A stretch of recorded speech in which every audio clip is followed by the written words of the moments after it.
رب اشرح لي صدري ويسر لي أمري واحلل عقدة من لساني يفقهوا قولي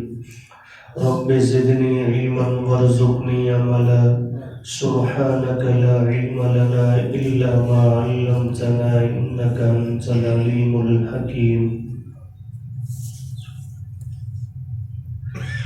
أفرأيتم اللات والعزى تمہارا کیا خیال ہے لات کے بارے میں اور عزیٰ کے بارے میں ومناة الثالثة الأخرى اور منات جو تیسرا بت ہے پیچھے رہنے والا ألکم الذکر کیا تمہارے لیے بیٹے ہیں وَلَهُ الْأُنثىٰ اور اس کے لیے بیٹیاں تِلْكَ إِذًا قِسْمَةٌ ضِیزَىٰ یہ تو انتہائی ناانصافی والی تقسیم ہے ان ہی نہیں ہے یہ الا اسماء مگر چند نام سمیتموها انتم جو رکھے ہوئے ہیں تم نے وآباؤکم اور تمہارے آباء و اجداد نے ما انزل اللہ بها من سلطان نہیں اتاری اللہ نے ان کے بارے میں کوئی واضح دلیل ان یتبعون نہیں پیروی کرتے یہ لوگ الا الظن مگر گمان کی وما تهوى الانفس اور اس کی جو خواہشیں ہیں ان کے نفسوں کی وَلَقَدْ جَاءَهُمْ اور البتہ تحقیق آ چکی ان کے پاس مِن رَبِّهِمُ الْهُدَىٰ ان کے رب کی جانب سے ہدایت أَمْ لِلْإِنسَانِ کیا انسان کے لیے ہے وہ ما تمنا جو وہ تمنا کرے فَلِلَّهِ الْآخِرَةُ پس اللہ ہی کے لیے ہے آخرت کا جہاں بھی والأولیٰ اور دنیا بھی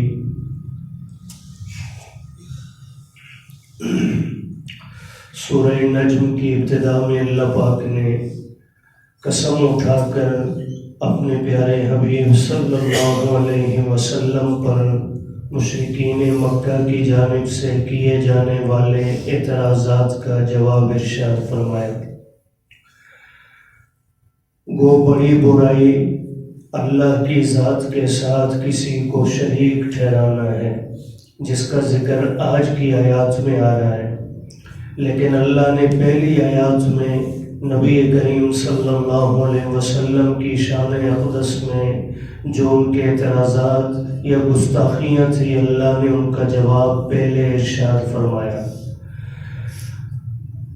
اس بات کی اہمیت کو بیان کرتے ہوئے کہ میرے حبیب صلی اللہ علیہ وسلم کی عظمت مجھ رب کی نگاہ میں کیا اہمیت رکھتی ہے اللہ نے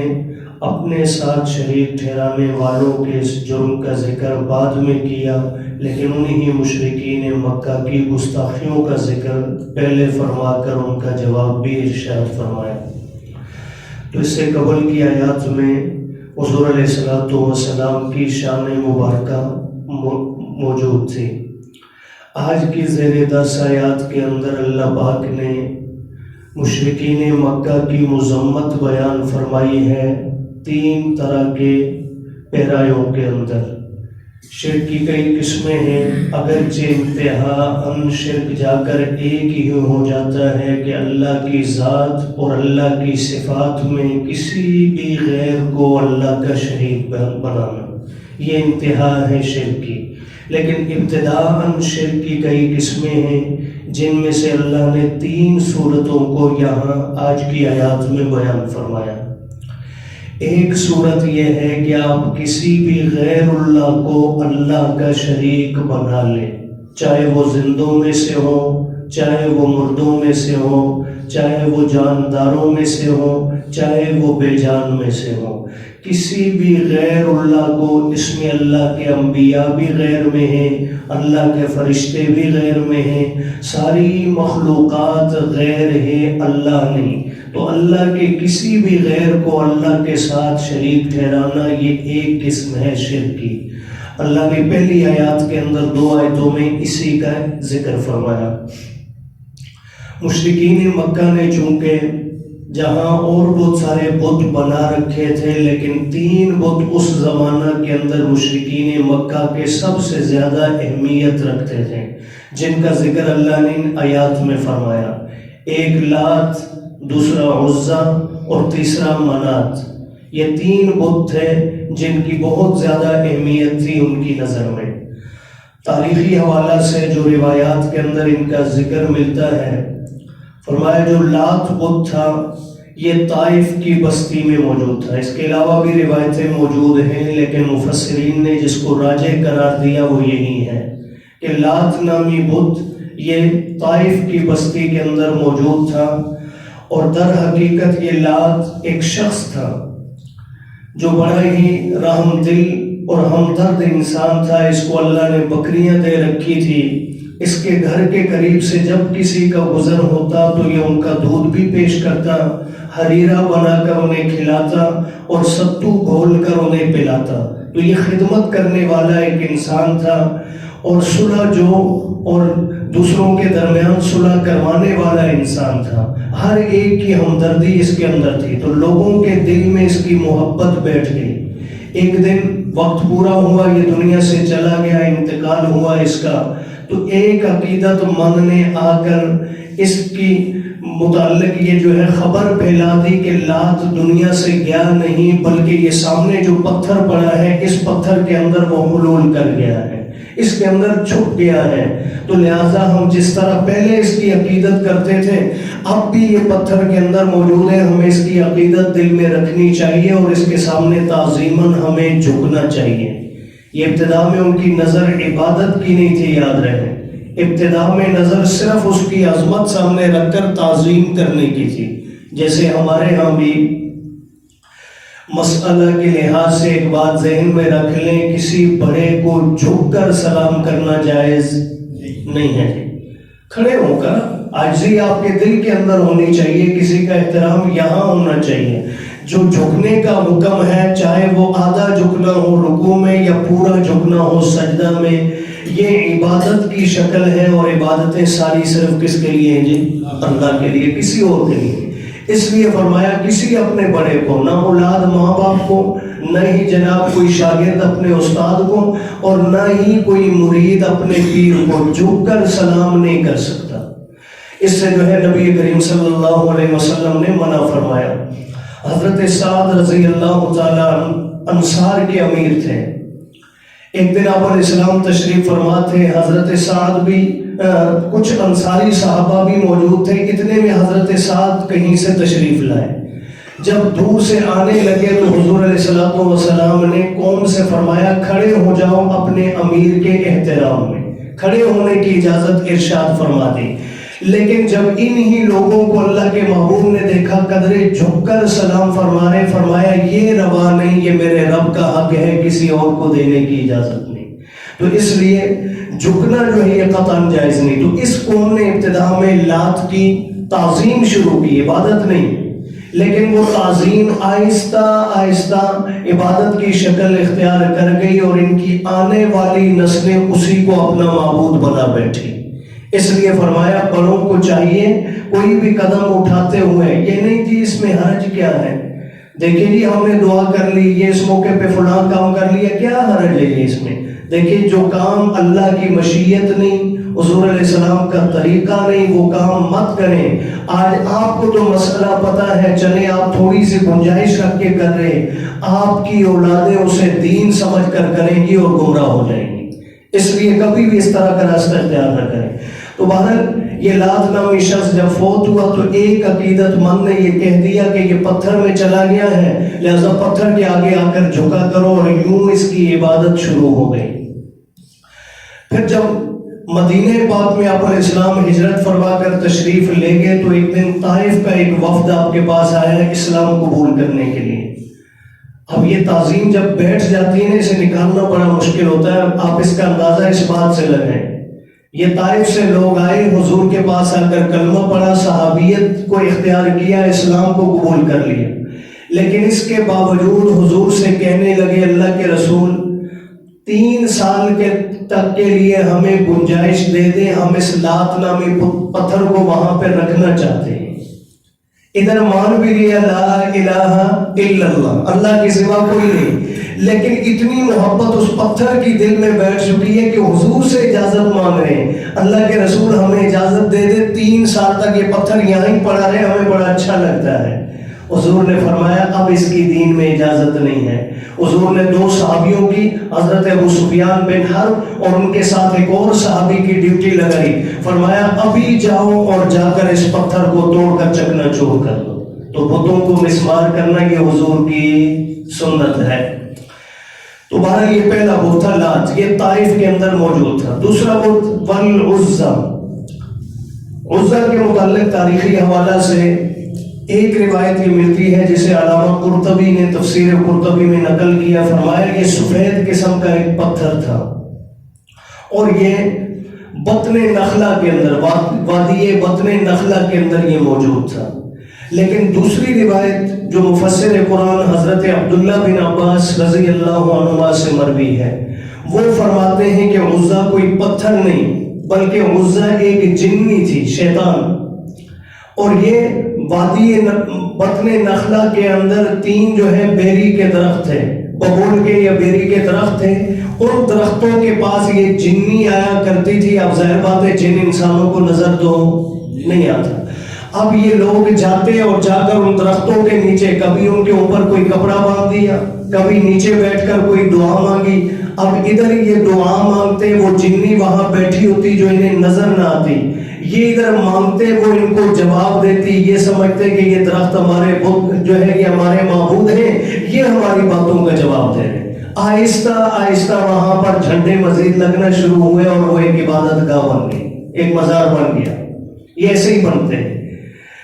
تو اس عزیٰ نامی اس کے جو ہے متعلق پھر نبی کریم صلی اللہ علیہ وسلم نے فتح مکہ کے سال، جس سال مکہ فتح ہوا، اس سال آپ علیہ الصلوۃ والسلام نے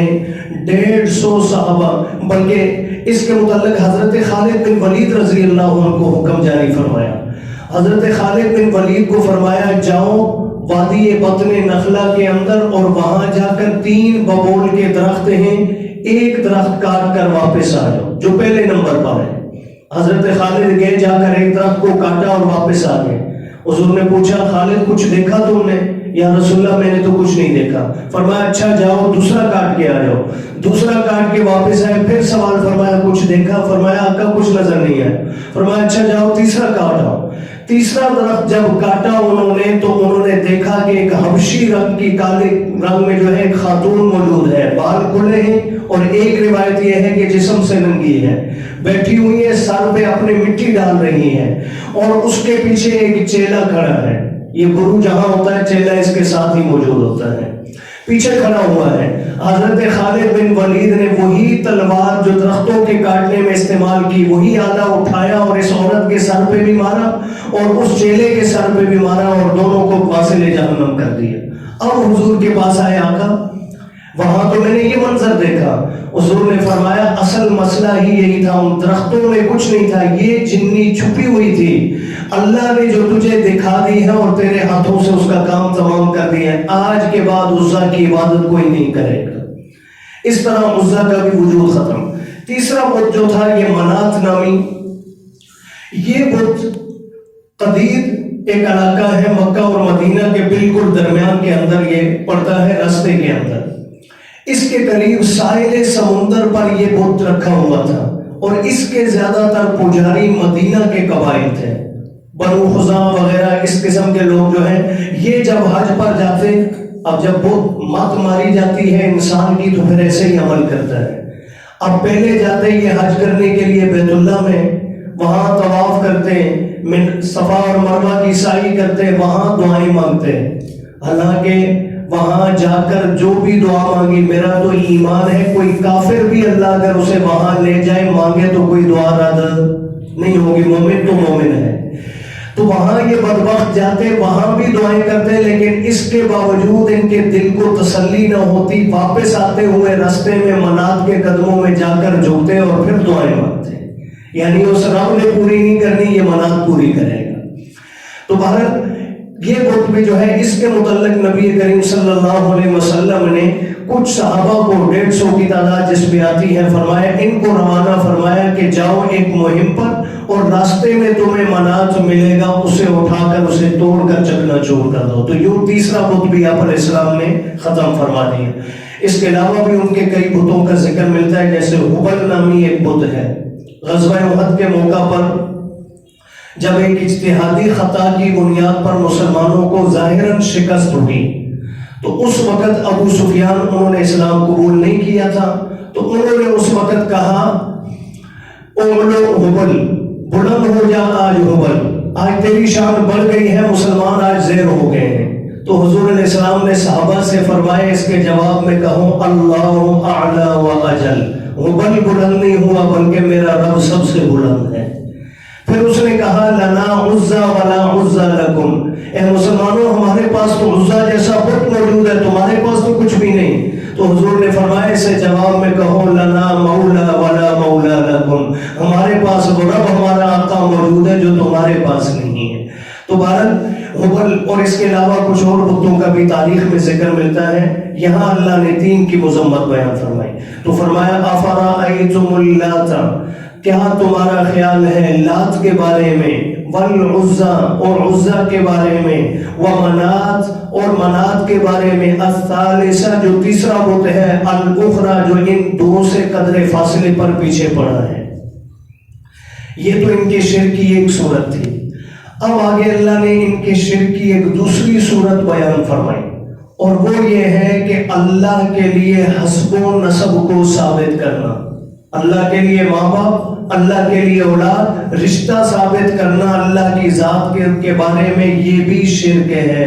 یہ بھی اللہ کی ذات کے اندر نقص اور عیب کو ثابت کرنا ہے۔ تو اللہ نے اسی کا ذکر فرمایا، چونکہ مشرکین مکہ کہا کرتے تھے معاذ اللہ کہ فرشتے اللہ کی بیٹیاں ہیں، تو اللہ نے اگرچہ اللہ کی ذات اولاد سے پاک ہے، لیکن پھر بھی انہیں فرمایا الکم الذکر، کیا تمہارے لیے تو بیٹے ہیں، وَلَهُ الْأُنْثَى اور اللہ کے لیے بیٹیاں۔ پہلی بات تو یہ کہ اللہ اولاد سے ہے ہی پاک، اگر تقسیم کرنی بھی تھی تو انصاف سے کر لیتے، کم از کم برابری کی سطح پہ رکھتے۔ تِلْكَ اِذًا قِسْمَةٌ ضِیزَىٰ، یہ تو انتہائی ناانصافی والی تقسیم ہے۔ خود اپنے آپ کے لیے بیٹیاں پسند نہیں کرتے اور اللہ کے لیے بیٹیاں بنا لی۔ آگے اللہ نے ان کے معبودان باطلہ یہ جتنے بھی تھے، لات، عزا، حبل، منات وغیرہ، ان کے متعلق فرمایا ان ہیا، ان بتوں کی کوئی حیثیت نہیں، الا اسماء، مگر یہ چند نام ہیں، سمیتموہا انتم، جن ناموں کو رکھا ہے تم نے، وآباؤکم اور تمہارے باپ دادوں نے، ما انزل اللہ بہا من سلطان، اللہ نے ان کے بارے میں کوئی دلیل نازل نہیں کی کہ میرے آگے بھی سجدہ کرنا، کبھی کبھی ان کے آگے بھی جھک جانا، اللہ نے کوئی ایسی دلیل نازل نہیں فرمائی۔ فرمائے ان یتبعون، نہیں پیروی کرتے یہ مشرکین، الا الظن، مگر اپنے گمان کی، اپنے خیال میں جو آیا کہ شاید بارش یہ دیتا ہے، شاید اولاد یہ دیتا ہے، شاید جناب فلاں بزرگوں سے تعویذ لیں گے تو اولاد ملے گی، فلاں سے جو ہے دھاگا دم کروائیں گے تو یہ کام ہوگا، یہ میرے آپ کے گمان ہیں، اللہ نے کسی کو یہ اختیار نہیں دیے، یہ اختیارات سارے میرے رب کے پاس ہیں۔ تو فرمایا ان یتبعون، نہیں پیروی کرتے یہ لوگ، الا الظن، مگر اپنے گمان کی، وما تہوی الانفس، اور اس کی جو ان کے جی میں آتا ہے، جو دل میں خواہش پیدا ہوئی اسی کو جو ہے انہوں نے دین بنا لیا۔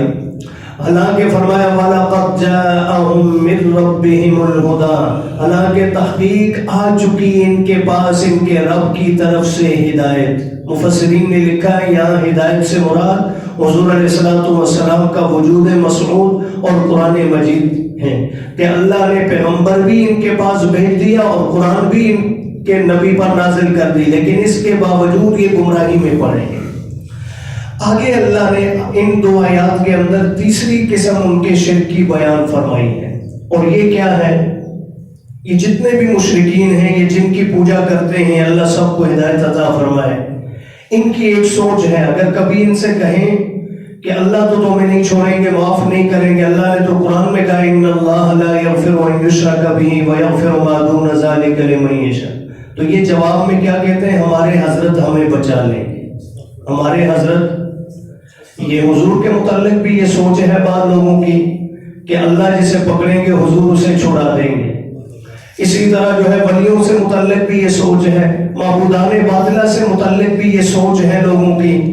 تو اللہ نے ان دو آیات میں اس بات کی بھی تردید فرمائی ہے، فرمایا عمل انسان، یہ سوال ہے کیا انسان کو وہ کچھ ملے گا ما تمنا جو اس کی تمنا ہے دنیا میں؟ جیسے عیسائی کہتے ہیں حضرت عیسیٰ علیہ السلام ہمیں چھڑا لیں گے، جو مرضی کریں، شراب پئیں، خنزیر کھائیں، ایسے ہی مسلمانوں کی بھی یہ سوچ بنی ہوئی ہے کہ ہمارے بزرگ ہمیں بچائیں گے۔ تو فرمایا کیا انسان کو ملے گا وہ کچھ جو تمنا کرتا ہے؟ اللہ کے ایسا نہیں۔ کیوں؟